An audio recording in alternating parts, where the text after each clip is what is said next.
Seattle elections get another jolt as Starbucks nudges employees, customers to vote. Starbucks is trying to stir participation in Seattle's crucial city council elections. But the coffee chain is taking a different approach than another Seattle-based behemoth. While Amazon has made national headlines for dropping more than $1 million into a Political Action Committee, PAC, backing pro-business candidates just before the November 5 elections, Starbucks is attempting to activate the voters who spend time in its stores with a letter to employees and a drive encouraging customers to cast ballots. The Wake Up and Vote campaign aligns with other social engagement drives by Starbucks across the country in recent years, which have included nudging employees to register to vote.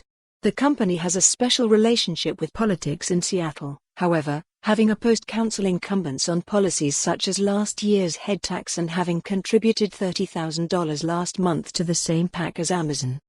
The letter to baristas doesn't name any candidates but echoes some rhetoric used by the pro-business PAC.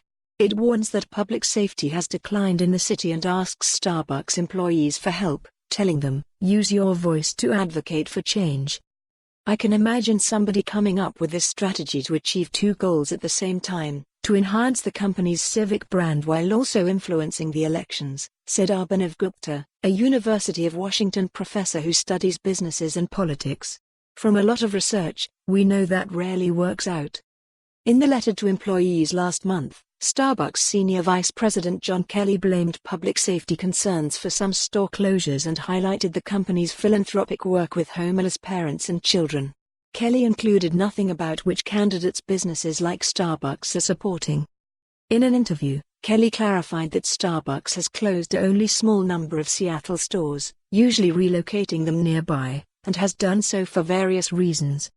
"Your vote, your voice, whatever your opinion and choice may be, have never been more critical," he wrote in the letter.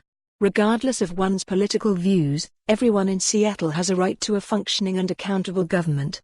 Now is the time to demand one." Wayne Barnett, executive director of the Seattle Ethics and Elections Commission, said only communications that support or oppose particular candidates must be reported as political activity. In calling for political change in his letter, was Kelly urging employees to help unseat incumbents like Councilmember Kshama Sawant? "Not quite," he says. "Every election is about change and I don't think anybody thinks the status quo in Seattle is acceptable, when you have hundreds of children tonight in 30-degree weather sleeping in cars around King County," he said in the Inter. For more on this story, visit the news article link.